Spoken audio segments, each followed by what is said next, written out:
Kids Sports ACITVITIES.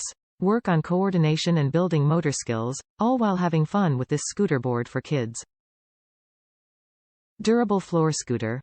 Plastic handles keep hands away from rolling wheels, while the hard plastic design is durable and bright. Kids indoor play equipment. The plastic wheels won't damage floors, making this a great floor scooter to add to your indoor gym for kids. Indoor kids gym. Perfect for gym class, blacktops, basements, or any hard floor surface. Gym scooter board.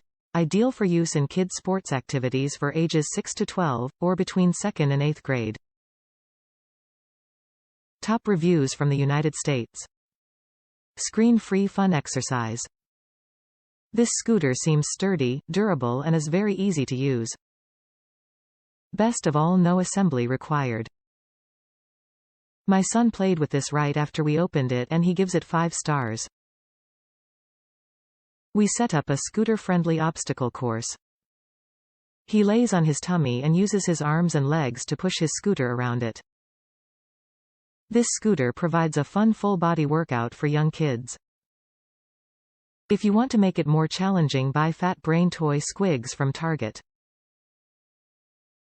Set them up on an outdoor surface, not painted, and then challenge your child to pull them off the surface and collect as many as possible while staying on their scooter. I stand nearby with a container for him to toss the squigz into. It helps him strengthen his hand and arm muscles without feeling like a workout.